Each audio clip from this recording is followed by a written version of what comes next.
Hemos venido hablando de la santidad y hace 8 días la hermana Alexandra nos tocó un tema bien especial acerca de la santidad en la época patriarcal. Hoy nos corresponde otro tema.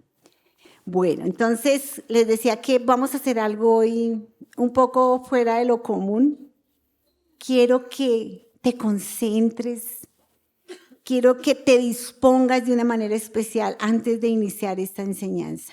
Y yo te voy a invitar que allí donde tú estás, cierra tus ojos. Ya cerraste y apagaste y guardaste tu celular, pero ahora quiero que cierres tus ojos y que sientas que es el tiempo que tú le estás dando a Dios, que estás en ese tiempo de soledad con Él únicamente. Y quiero que allí con tus ojos cerrados escuches lo que yo voy a hacer una pequeña lectura y la sigas conmigo. Entonces, es esa disposición. Amén. Bueno, es como la apertura a la enseñanza. Entonces, cierra tus ojos y escucha con atención.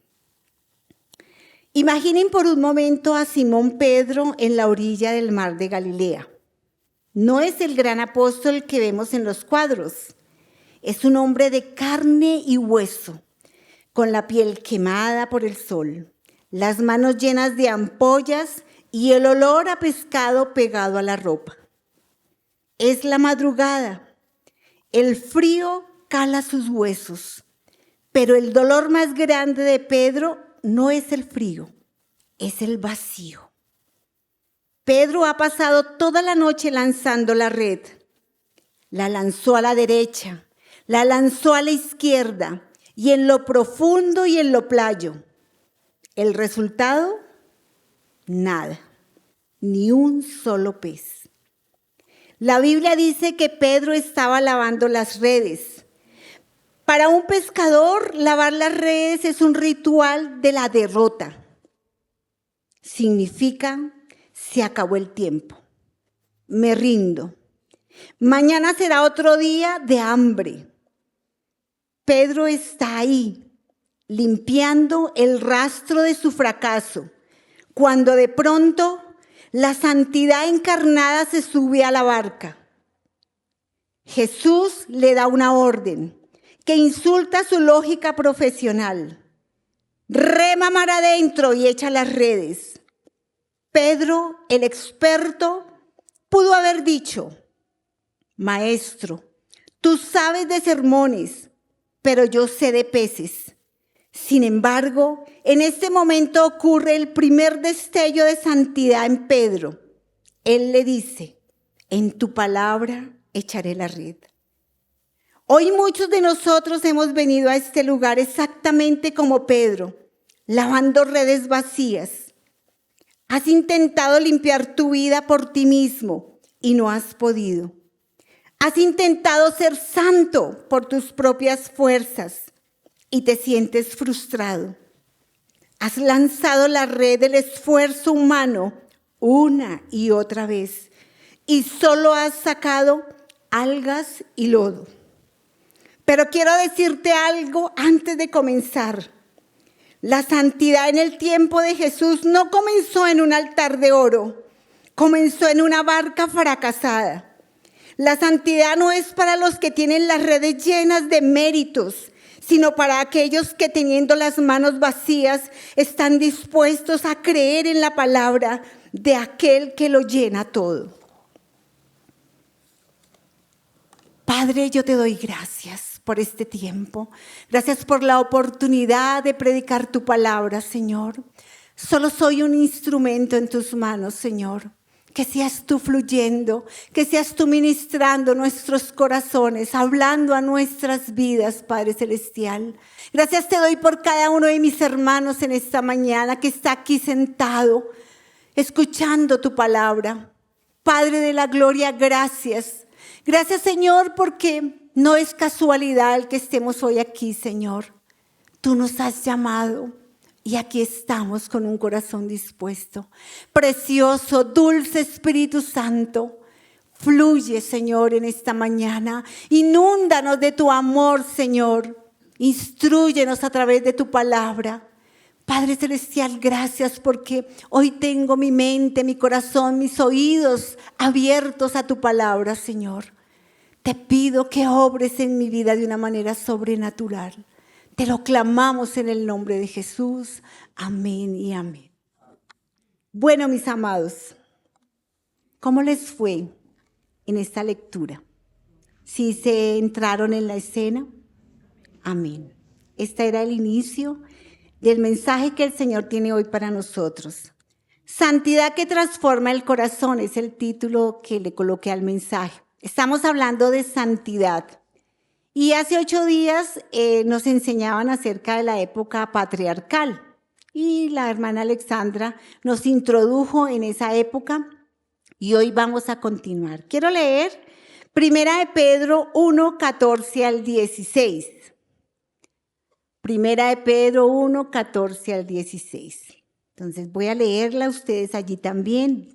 Leemos en el nombre del Padre, del Hijo y del Espíritu Santo de Dios.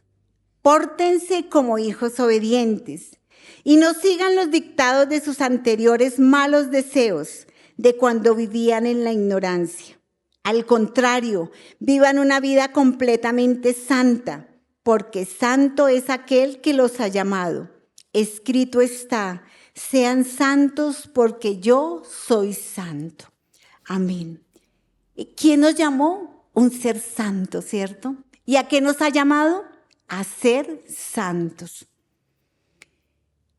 Muchas veces venimos a la iglesia con las redes vacías, como leíamos hace un momento en esta pequeña introducción que tuvimos el día de hoy. Cansados de intentar ser buenos, de ser agradables a otras personas, de ser agradables a nosotros mismos, pero nos cansamos.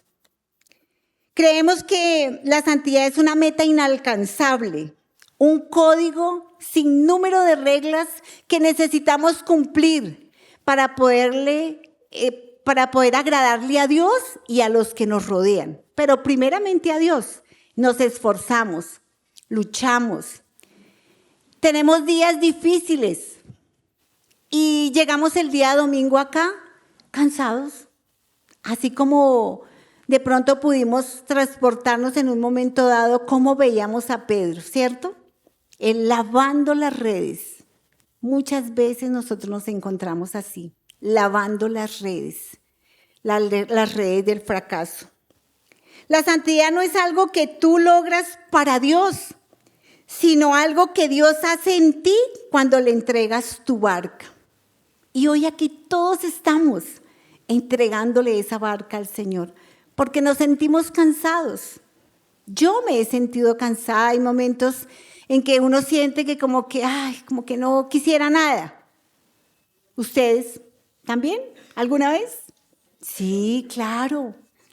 ¿Alguna vez? ¿Sabe qué pasa a veces? Que el orgullo no nos deja decir estoy cansado, me siento agotado o quiero algo diferente. Pero Dios conoce tu corazón, conoce el mío. Y hay esos momentos en que necesitamos lavar esas redes, lavar ese cansancio, descansar en Dios. La santidad como promesa, lo veíamos hace 8 días, los patriarcas. Recordemos que la raíz hebrea kadosh significa apartado, separado. Y hemos aprendido durante todo este tiempo que nos han estado hablando de santidad, que muchos hombres y mujeres fueron apartados, eran separados para Dios. En la época patriarcal la santidad era separación.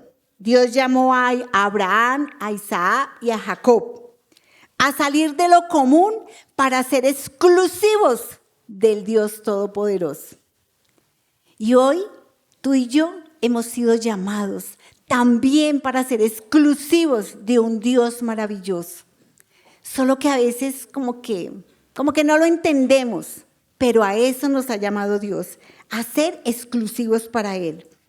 Abraham Abraham, le creyó a Dios cuando no tenía nada sentido. Recordado, nos enseñaban ayer, hace 8 días, y lo sabemos porque hemos leído la palabra. ¿Cuántos años tenía Abraham? Toda la promesa que el Señor le daba. No tenía nada sentido que él iba a tener un hijo y la esposa ya era estéril, de avanzada edad. ¿Y cómo iba a tener un hijo? Entonces, él creyó en la santidad de su fe. Isaac se aferró a la voluntad del Padre en el altar. Su fe fue la rendición. Y la hermana Alexandra nos hacía una reflexión hace 8 días que Isaac ya era a un adolescente, que él pudo haber salido corriendo, ¿cierto? Como a veces tú y yo salimos corriendo cuando tenemos algún problema. Pero no, Isaac se rindió. Esa fue su santidad, su fe, su santidad. Jacob dejó que su vida fuera guiada tras luchar con Dios. Él tuvo una transformación total. Abraham, Isaac y Jacob, apartados, cortados, elegidos para ser exclusivos de Dios. ¿Estás dispuesto a ser apartado o tienes miedo de dejar que aquello que no te deja acercarte a Jesús te siga deteniendo? ¿Te sientes indigno de ser llamado santo? Son 2 preguntas. Y muchas veces, tal vez allí en lo secreto, muchos de nosotros nos hemos sentido indignos de llamarnos santos, hijos de Dios, porque estamos llamados a dar testimonio, porque estamos llamados a ser diferentes, a marcar la diferencia. Dios quiere que tú y yo seamos diferentes, apartados, que a través de nuestra vida otras personas puedan conocerlo a Él. Abraham, Isaac y Jacob les tomó toda una vida entender que la santidad era un regalo de Dios y una promesa que Él transformaría en sus vidas. Hoy necesitamos nosotros también entender que esa santidad no necesito buscarla desaforadamente, como que haciendo cosas, rituales, esforzándome de una manera tremenda para alcanzar a ser santo. No. Dios te llamó. Su promesa de santidad está activa sobre tu vida hoy y sin importar tu pasado. Muchas veces dejamos que ese pasado, lo que éramos antes, lo que fuimos antes, nos haga estorbo, se ponga una barrera y no nos deje realmente caminar como esos hijos de Dios, como esos hijos suyos consentidos y apartados. Hoy vamos a hablar de la santidad en la época de Jesús. En el Antiguo Testamento la santidad se protegía mediante muros y leyes para no contaminarse. Y es así, nosotros leemos el Antiguo Testamento y vemos allá muchas historias donde eran leyes, eran situaciones que nos detenían para hacer muchas cosas. Qué comer, cómo vestir, cómo manejaban las enfermedades, la lepra. Una persona con lepra, un hombre, una mujer, alguien que tuviera lepra, era apartado, era aislado de su comunidad. No podía convivir ni con su propia familia, porque aún ellos tenían que alejarse. Él tenía que alejarse. Tenían que irse lejos de esa comunidad, a un lugar especial donde solamente estaban aquellos que estaban con lepra. Es más, leía yo que les colocaban unas campanas donde eso anunciaba a los que escuchaban las campanas que ese hombre que va allá tiene lepra. Esa mujer que va allá tiene lepra. No se les pueden acercar, menos ir a tocarlos porque se contagiaban, se contaminaban. Muchas veces no tenían la campanita y ellos tenían que ir caminando impuro, impuro, impuro, impuro.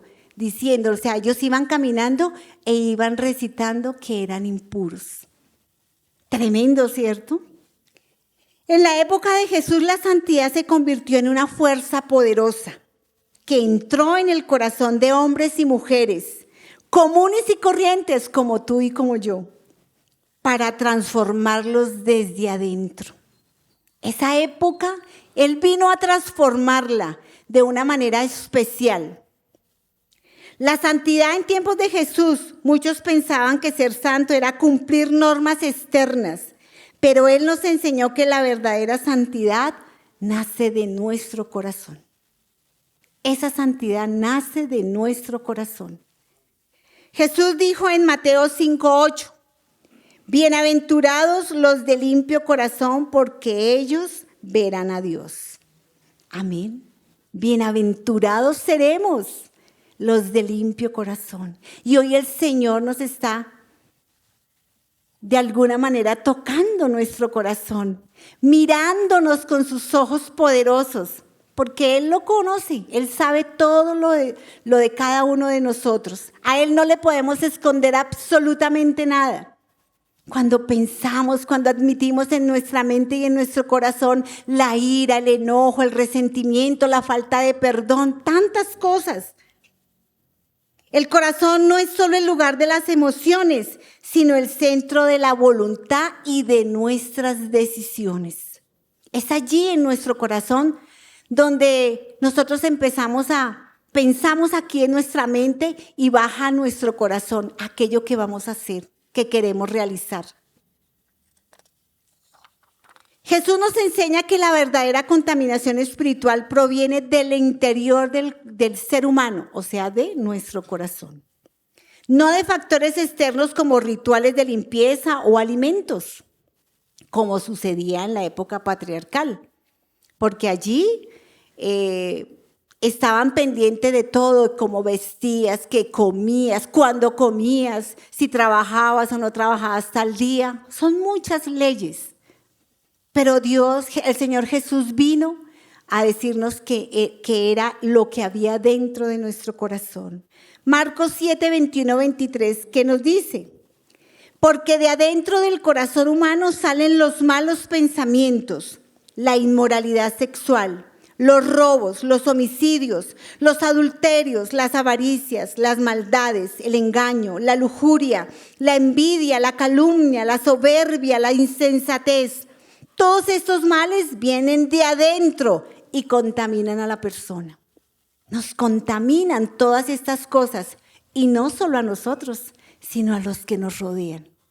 Jesús mantuvo la esencia de la santidad, ser apartados, separados para Dios, pero cambió radicalmente esa dinámica.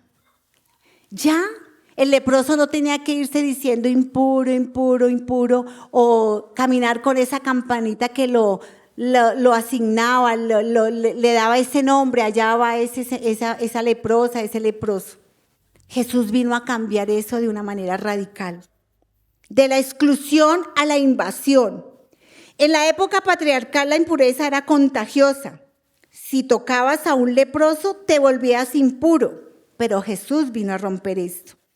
¿Qué nos dice Marcos 7:15? Nada que entre de afuera puede contaminar al hombre. Lo que sale del corazón es lo que contamina. Con Jesús la santidad es la que se contagia. Él toca al leproso y en lugar de quedar impuro, el leproso queda limpio. Eso vino a ser Jesús. Jesús redefinió la santidad no como el cumplimiento de rituales externos, sino como la integridad del corazón y el amor al prójimo. Jesús enseña que el problema no es lo que comes o cómo te vistes, sino lo que sale del corazón. ¿Qué está saliendo de nuestro corazón en esta época? Aún conociendo de Dios, de su palabra. Iras, enojos, envidias, resentimientos, amargura. ¿Qué hay en nuestro corazón? Hoy el Señor está cogiéndonos con su mano preciosa y está hablándonos, tocando nuestro corazón y como que sacando todo aquello que hay y que no nos ha dejado disfrutar de esa santidad que Él nos da. Porque no es que yo me esfuerce por hacerlo, por hacer cosas extraordinarias, sino que Él está ahí en nuestro corazón. La santidad es una invasión, Jesús no se contamina con el pecador. Él invade al pecador con su pureza y lo limpia. ¿Tú crees eso? Que el Señor viene a purificarnos, a santificarnos, a llevarse ese corazón herido, amargado, entristecido, todas esas cosas para que podamos tener esa comunión íntima y perfecta con Él. Yo lo creo. Amén. Eso es lo que Él quiere. La santidad de Jesús impactó y cambió el corazón de muchos hombres y mujeres. Hoy hablaremos de la transformación de alguno de ellos y vamos a conocerla rápidamente. Corazones transformados por el poder y la acción de Jesús. Pedro, quise hacer esa reflexión para entrar en la presentación del mensaje, como para que nos ubicáramos. Y Pedro es uno de estos personajes, el cual Dios transformó su corazón. ¿Quién era Pedro antes de caminar con Jesús? Simón, su nombre original, así se llamaba, era un hombre definido por su entorno y su temperamento. Pescador de oficio, era un hombre de trabajo duro, con sus manos callosas y lenguaje directo. No era erudito, como lo dicen los religiosos, lo llamaban un hombre común y sin letras. Impulsivo y volátil. Pedro actuaba antes de pensar. Era el primero en salir de la barca. Era el primero en sacar la espada. Su corazón estaba lleno de buena voluntad, pero basada en sus propias fuerzas. Ese era Pedro. Y lo hemos leído, cómo sacó la espada, le cortó la oreja a este hombre cuando iban a apresar a Jesús. Y él reaccionaba impetuosamente, era con un carácter impulsivo y volátil. ¿Y cuántos de nosotros, aún conociendo al Señor, todavía actuamos de esa manera? Nos enojamos, reaccionamos, tenemos reacciones imprevistas que después tenemos que, pues sí, arrodillarnos porque reconocemos que como que la embarramos. Contestamos agresivamente, gritamos, nos enojamos, aún sabiendo que Dios está transformando nuestro corazón. Tenía una identidad inestable. Él dependía de sus emociones, de sus instintos. Un hombre absolutamente natural, como tú y como yo. Los humanos somos los humanos. Nos equivocamos, fallamos, pataleamos, lloramos, nos sentimos tristes, ofendidos cuando algo no nos gusta o nos dicen algo que de pronto hiere nuestro corazón, nuestro orgullo. Y somos humanos y reaccionamos como era el Pedro antes.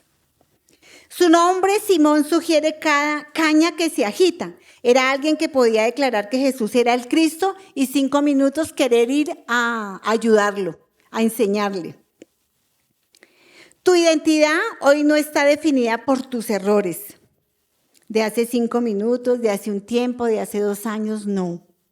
Sino la dirección que tú quieras tomar. Esto nos dice que la inestabilidad de Simón, en ese tiempo se llamaba Simón, venía de su dependencia de las emociones. Y hoy necesitamos mirar cómo están esas emociones en nosotros. ¿Qué nos está llevando a hacer el actuar por nuestras emociones y no como el Señor quiere que lo hagamos? Cuando estaba conectado con el Espíritu, era una roca. Cuando se dejaba llevar por sus miedos y su ego, volvía a ser la caña que se agita. Él era prejuicioso. Como buen judío de su época, su concepto de santidad era exclusivo. No se mezclaba con los impuros y veía a los romanos como enemigos. Pero vino la transformación. Veíamos, escuchamos atentamente el mensaje cuando iniciamos. Hablábamos de las redes, del fracaso que él se sentía, que él sintió por no haber pescado ni un solo pez. Y cuando Jesús le habla, él como que pudo haber reaccionado de una manera diferente. Bueno, Jesús, usted sabe de prédicas y de sermones y yo sé de pesos, pero no. Fue la primera vez que él tuvo ese destello de santidad y fue obediente y empezó a ser transformado. Jesús no llamó a Pedro porque ya era santo, sino que lo llamó para hacerlo santo en el camino. Como tú y yo, muchos llevamos tal vez muchos años. Muchos vienen hoy por primera o segunda vez. Apenas están comenzando. Pero Dios quiere en el camino ir arreglando nuestra vida, nuestro corazón. Que podamos dejar todas aquellas cosas que no nos dejan ser tal vez felices, tranquilos, tener paz. Eso hizo el Señor con Pedro. La santidad en Pedro no fue la ausencia de fallas, sino la presencia constante de Jesús en su vida. Esto logró la transformación de su carácter, porque aquí fue la transformación. ¿Cuál era el Pedro antes y cuál era el Pedro hoy? Caminó con Jesús, estuvo con Él, empezó a caminar con Él y no era perfecto. Él tuvo muchas embarradas, como las tenemos nosotros como hijos de Dios. Porque no somos perfectos, somos humanos y nos equivocamos muchas veces. Pero ese Dios maravilloso, cuando vamos allá delante de Él y nos rendimos, Él nos perdona. Y seguimos caminando y Él sigue moldeando nuestro corazón, nuestro carácter. Un hombre voluntarioso, impulsivo, pasó a ser guiado por el Espíritu Santo. Voluntariosos, impulsivos. ¿Cuánto éramos así? Muchos, ¿cierto? Decían, no, esta no se le puede decir nada porque de una vez eso sale con... Así éramos. Y a nosotros no se nos debe olvidar nunca de dónde nos sacó el Señor. Nunca. Porque es que el Señor se permite mostrarnos también a través de nuestra familia, nuestros amigos, nuestros vecinos, en la calle. Personas que reaccionan. En el Transmilenio es un ejemplo, mejor dicho. ¿Cuántos por una pisada, por una mirada, por una silla, por ganarse en una silla? Peleamos, nos ofenden, nos gritan. O sea, es tremendo cómo somos de impulsivos. Y ahora que caminamos con Jesús, ¿hemos sido transformados o todavía nos queda una buena parte de esa vieja naturaleza? No me contesten. Nos asustamos, gritamos, pedimos ayuda, socorro a las personas o vamos y nos rendimos a Dios. Yo creo que lo hacemos de ambas cosas, pero Dios quiere que vayamos a Él, que descarguemos esa ira, eso que nos molestó, eso que no nos pareció allá con Él. Pero a veces acudimos a personas donde ella, en vez de como que aplacarnos un poquito, como dice, sí, eso debió haberle hecho eso, se debe cogerla de por aquí y empujarla porque es que primero estoy yo. No, el Señor quiere que tú y yo marquemos la diferencia. Alguien decía que a nosotros los hijos de Dios, a los cristianos, solo nos pasará lo que Dios permita que nos pase. A veces nos vemos en dificultades terribles, que como que no entendemos, Señor, pero si yo soy tu hija, ¿por qué me permites pasar esto? Tranquilos, el Señor nos está preparando, nos está enseñando, nos está listando de pronto para algo más grande. Pero es allí donde nosotros tenemos que mirar cómo está nuestro carácter. Un hombre en medio de su pecado, de sus fallas, se culpaba y desesperada, pasó al arrepentimiento y dejó que Jesús lo restaurara. Ese fue Pedro. Quizás hoy vemos a nuestro alrededor, en nuestra familia, gente así, que nos recuerda cómo éramos nosotros. Lo que les decía hace un momento. No debemos olvidarnos qué es lo que ha hecho el Señor, qué es lo que nosotros caminando con el Señor, qué es lo que ha hecho, qué ha transformado en nuestras vidas. Y a veces se nos olvida cómo estábamos cuando decidimos caminar con Él. Era un hombre con prejuicios hacia los demás. Pasó de la humildad al servicio. Un hombre que servía, que ayudaba, que motivaba. Pasó de su orgullo a una dependencia total de Jesús. Jesús advierte a Pedro que Satanás ha pedido permiso para probar la fe de los discípulos. Esto lo encontramos en Lucas 22:31. 22, versículo 31-32. Veíamos ahí cómo el Señor Jesús hablaba con Pedro y le dijo, Pedro, me pidieron permiso de probar esa fe. Y a veces el Señor de alguna manera prueba nuestra fe, con dificultades, con circunstancias, no sé, alguna enfermedad, económicas. El Señor está allí mirando a ver cómo nos comportamos. Un ejemplo, Job, tantas cosas.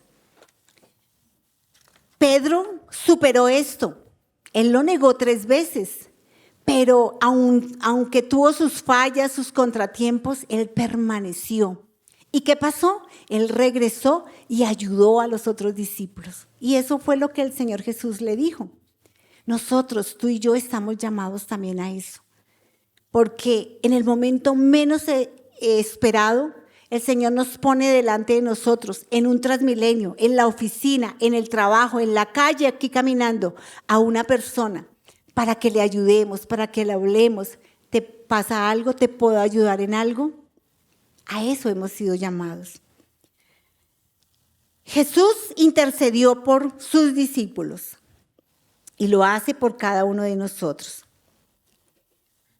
Mateo es otro hombre que fue transformado por el Señor.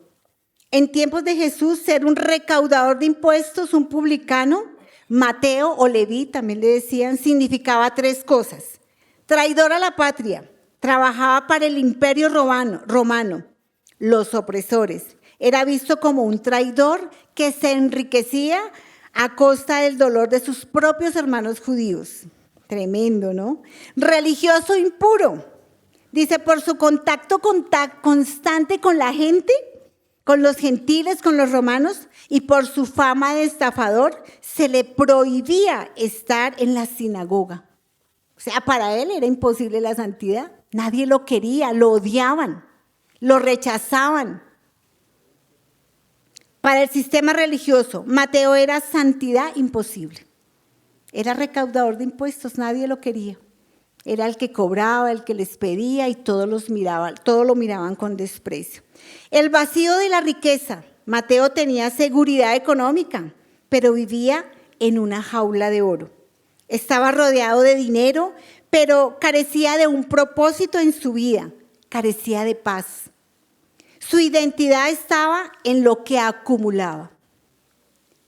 Y aquí reflexionaba yo muchas veces, ¿cuántos? Aún conociendo del Señor Jesús, se han entristecido, se han sentido vacíos, tienen un buen trabajo, tienen dinero, de pronto no en grandes cantidades, pero lo necesario, y viven vacíos, aceptan esa tristeza, como que viene ese apocamiento de que no tengo, de que yo quisiera tener lo que tiene aquella persona, y lo tienen todo. Algunos en abundancia, otros lo necesario, pero aún así dejan que su corazón se llene de amargura porque quieren más. Ese era Mateo, un hombre que hasta la familia lo rechazaba. Los únicos que tal vez eran sus amigos eran los mismos recaudadores, sus amigos. ¿Cuál fue el momento del llamado a la santidad de Mateo? Dice una santidad de gracia. Dice, Jesús no esperó a que Mateo cambiara de puesto, de trabajo. Él no esperó eso, que de pronto rechazara ser el recaudador para irse a ser pescador o a, no sé, vender pasajes de Transmilenio, por decir algo. Él no esperó que él cambiara de trabajo. Él se le acercó allí a su puesto de trabajo, allí a la mesa del recaudo. Mientras la mayoría lo miraba con desdén y con odio y desprecio, Jesús lo miró con ternura, con su gracia, con amor, con perdón. ¿Y él qué hizo? Aceptó esa mirada. La mirada de Jesús, mientras todos miraban a Mateo con desprecio, Jesús lo miró con un destino. La santidad de Jesús no se ensució al acercarse a Mateo. Al contrario, la santidad de Jesús invadió la oficina de Mateo. Su gloria lo inundó. ¿Y qué hizo Mateo? Dejó todo. y se fue con Jesús. Allí él tuvo su primer destello de santidad. Jesús permitió que su corazón fuera tocado y transformado. Él no lo pensó 2 veces. Él tuvo una respuesta inmediata. Mateo dejó su banco. Ese banco representaba su seguridad, su pasado, su pecado. Al levantarse, Mateo demostró que la santidad comienza con un acto de renuncia. ¿A qué tenemos que renunciar nosotros hoy? Solo tú y yo lo sabemos. Pero hay cosas a las cuales tenemos que entrar a reflexionar y renunciar. Al orgullo, a la altivez, a muchas cosas. Mateo renunció a su trabajo, a ese puesto, y siguió al Jesús. Tuvo una respuesta inmediata. Y muchas veces a nosotros nos cuesta. No es así, rápido. Voy a ver, voy a esperar, voy a darme un tiempito. Yo miro a ver. Yo voy a leer la palabra y voy esperando a ver el Señor qué me va diciendo. Mateo fue de una respuesta inmediata. ¿Cuál fue la transformación de Mateo? Un pasado redimido. La transformación de recaudador a evangelista. Mateo era el traidor odiado de Jesús. Mateo era el traidor odiado. Jesús invadió su lugar de pecado para darle un destino, un propósito. La transformación de Mateo fue profunda y dejó frutos permanentes. De la codicia a la generosidad. Cambió las monedas por ir a predicarle, por ganar almas. Lo primero que hizo Mateo fue abrir su casa y hacer un banquete para invitar a sus amigos. ¿Y qué amigos tenía él si todos lo odiaban, no? Los recaudadores de impuestos. Esos eran sus amigos, porque hasta la familia lo trataba de lejitos. Él rara vez iba a la casa y por ahí la mamá era la que lo atendía y le hablaba. El papá a metros, porque la familia también lo rechazaba. Pero ¿qué hizo él? Él hizo un banquete y los invitó. Su santidad no fue aislada, fue una santidad que quería invitar a otros. Él cambió el dinero por la palabra. Antes usaba su pluma para registrar deudas, cobrar impuestos.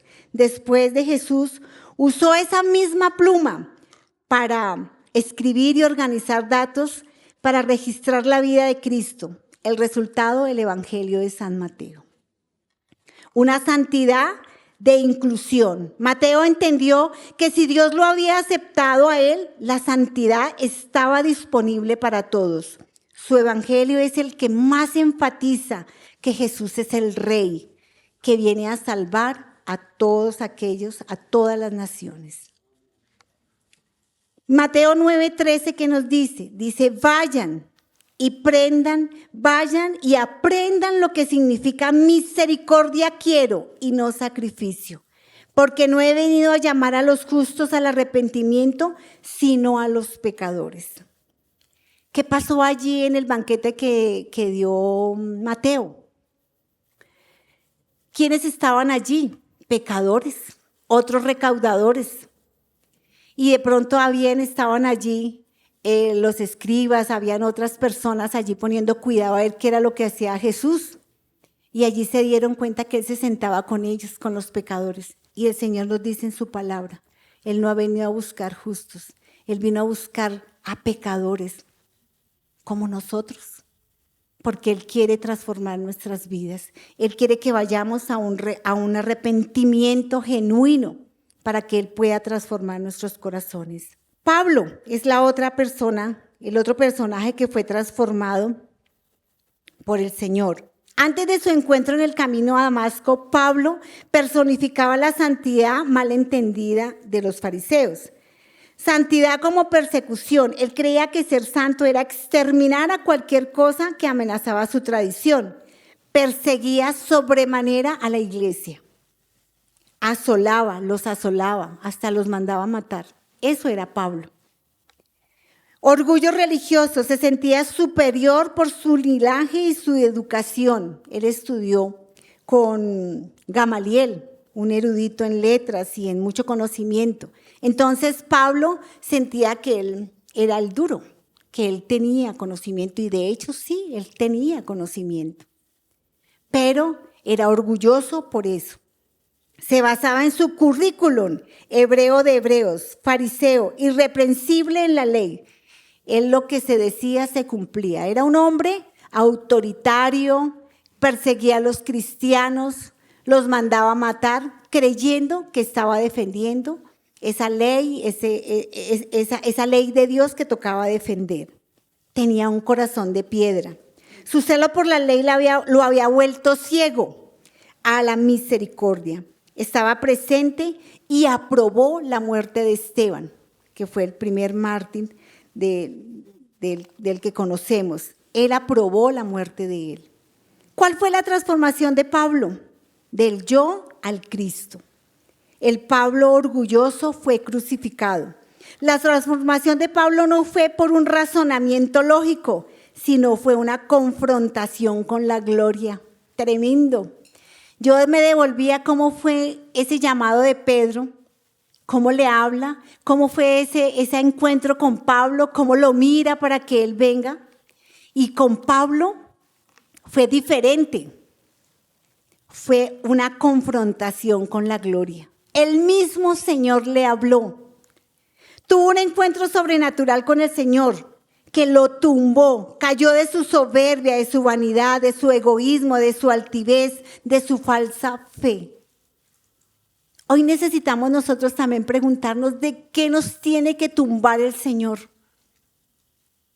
De egoísmo, de iras, de enojos. ¿De qué nos tiene que tumbar? Muchos dicen y escuchamos que el Señor tumbó a Pablo del caballo. No sabemos si fue del caballo, lo que sí sabemos y tenemos la certeza es que lo tumbó de su orgullo, de su altivez, de su ignorancia, de esa falta de fe que tenía. Hoy necesitamos nosotros también pedirle al Señor de qué tenemos que ser tumbados por Él. La santidad de Pablo se convirtió en una absoluta rendición. Él ya no intentaba ser santo para que Dios lo aceptara. Vive la santidad porque Cristo vivía en él. Él ya se rindió, él ya no necesitaba esforzarse, hacer, matar, ir y hacer todo lo que hacía antes porque es que el mismo Señor lo llamó, lo tumbó de todo ese pedestal que él había formado. Y él ya vivía porque el Señor vivía en él. Cristo vivía en él y él no se tenía que esforzar. Ni con ningún rito, ni con nada. Él ya sabía que Cristo vivía en él y él podría ser un hombre de ejemplo. La ceguera que da vista. En el camino a Damasco, la luz de Jesús lo cegó físicamente para que pudiera ver su oscuridad espiritual. Jesús le hace la pregunta clave: ¿por qué me persigues? Pablo iba con un plan claro hacia Damasco. Jesús lo detuvo en seco. Cuando un proyecto se te cae, cuando un plan que quisiste desarrollar se te cae o no se te están dando las cosas, necesitamos preguntarle a Dios, ¿qué pasa? No lo veas como un fracaso. Tal vez muchos planes, proyectos hemos tenido al comienzo de año, organizamos, hacemos un planeador, nos motivamos y trabajamos y esforzamos por hacer algo, por desarrollar algo, una labor, una empresa. Y hay un momento dado en que algo pasó, como pasó aquí con Pablo. El Señor lo tumbó. A veces el Señor hace eso con nosotros. Nos tumba de ese proyecto, de esa idea.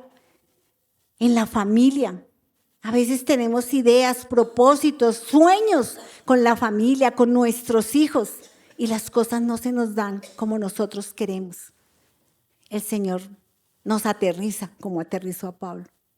Pero es tener ese alto en el camino y poder decir, Señor, aquí estoy. Puede ser que Dios te esté cegando a tus propios planes para que dejes de mirar el mapa y empieces a mirar el guía. Él es nuestro guía. Él es el que nos ayuda a entender a veces cosas que no entendemos. Tenemos planes, proyectos, queremos ver a nuestros hijos en lo mejor y a veces las cosas no se nos dan. Pero no es nuestra culpa, hemos hecho lo mejor.